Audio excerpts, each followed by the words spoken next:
और जय शंकर भगवान। आप लोग भस्मासुर के कथा पार्ट 1 सुने थे, अब पार्ट 2 का आप लोग सुनिए। जो कि भस्मासुर शंकर जी के पीछे पड़ा हुआ था और बोला था कि आपको जलाकर अपने शरीर पर भस्म लगाऊंगा। तो यहाँ तक आप लोग सुने थे, आगे का आप सुनिए। वेद शास्त्रों की जिसकी शक्ति का परिवार नहीं लगता, संसार को माया के चक्र से जो संचलित करते हैं, ऐसे योगेश्वर को दुष्ट वरदान द्वारा मिली शक्ति के बल पर भस्म करने को दौड़ रहा था। उसे शिव जी के शक्ति का ज्ञान हो सकता है। वह दौड़कर शिव जी के समीप पहुंच जाता है और तब उसकी ओर हाथ उठाकर बढ़े तो फिर पहले जैसा ही अंतर उसे अपने और शिव जी के मध्य मालूम पड़ता था। भस्मासुर यदि इस प्रकार करोड़ों वर्ष शिव जी के पीछा करता तो भी वह उनके समीप नहीं पहुंच सकता था। वह चलते चलते दुष्टता की बातें बोलता जाता था, परंतु शिव जी उस दुष्ट की किसी भी बात का बुरा नहीं मानते थे।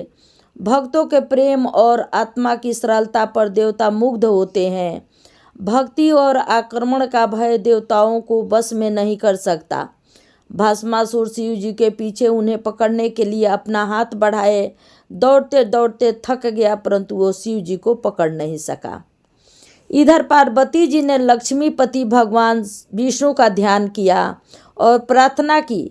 तब श्री विष्णु मोहिनी स्त्री का रूप धारण करके मार्ग पर भस्मासुर के सामने प्रकट हो गए। वह रूप मल्यवान देखते ही भस्मासुर मोहित हो गया। यह लीला देखने के लिए देवगण विमानों पर बैठकर आकाश में मंडराने लगे और शिव जी स्थिर होकर दूर से ही भगवान की यह लीला देख रहे थे।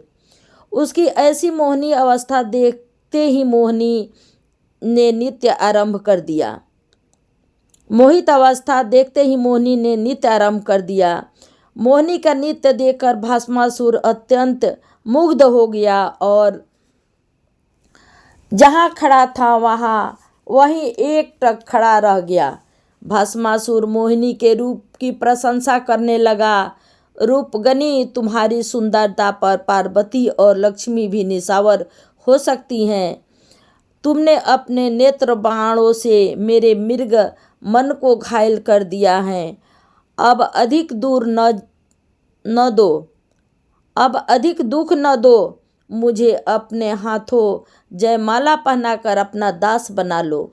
उसकी इस कोमल वाणी को सुनते ही मोहिनी ने कहा, मैं तुमसे विवाह करने को तैयार हूँ, पर मेरी एक बात तुम्हें माननी होगी। आगे वह जो बरगद का पेड़ है उसमें मेरे इष्ट देवता का निवास है।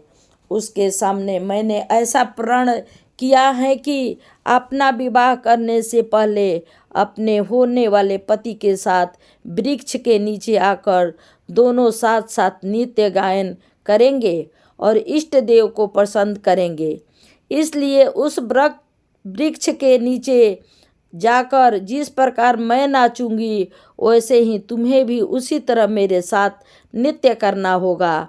मेरे हाव भाव और नृत्य की नकल करने में यदि कुछ कमी हो गई या तुम कुछ भूल गए तो देवता मुझ पर नाराज होंगे। वे बड़े क्रोधी हैं। यदि एक बार उन्हें क्रोध आ जाए तो सारे ब्रह्मांड का नाश कर सकते हैं। मोहिनी के द्वारा कही गई सब शर्तें भस्मासुर ने स्वीकार कर ली। फिर मोहिनी भस्मासुर को साथ लेकर बरगद के पेड़ के नीचे आ गई और दोनों हाथ जोड़कर वृक्ष को प्रणाम करके नृत्य गायन प्रारंभ कर दिया। मोहिनी रूप विष्णु का नृत्य देखकर इंद्र की 8 नायिका भी शर्मा गई। किन्नर गंधर्व गायन सुनकर मुग्ध हो गए। इस प्रकार मोहिनी जैसे जैसे हाव भाव और नृत्य करती थी वैसे ही भस्मासुर भी उन्हीं के नकल करता जाता था। नाचते गाते मोहिनी के रूप और नृत्य, लय, ताल और सुंदरता में भस्मासुर तल्लीन मोहित हो गया। उसकी ऐसी अवस्था देखकर मोहिनी ने नाचते गाते अन्यास ही परंतु जानबूझकर अपने दोनों हाथ अपने मस्तक पर रख लिया। मोहिनी के साथ भस्मासुर ने भी अपने दोनों हाथ अपने सिर पर रख लिए। इस प्रकार सिर पर हाथ रखते ही वह भस्म हो गया। इस प्रकार भगवान विष्णु ने मोहिनी रूप लेकर भस्मासुर को जला दिया और अपना वह रूप त्याग कर चतुर्भुजी रूप में प्रकट हो गए। तब बरगद वृक्ष लुप्त हो गया और उसी से शिव जी प्रकट हो गए।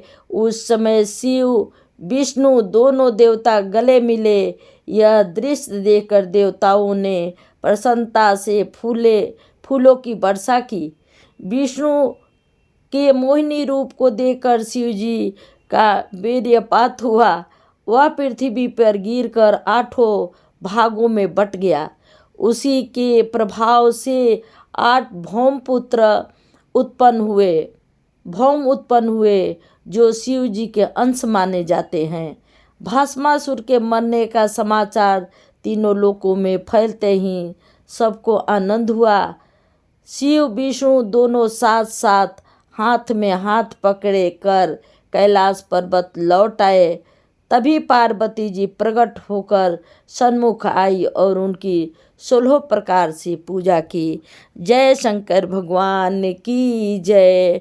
उमापति महादेव की जय। हर हर महादेव, हर हर महादेव। और ये कथा समाप्त हुई भस्मासुर की।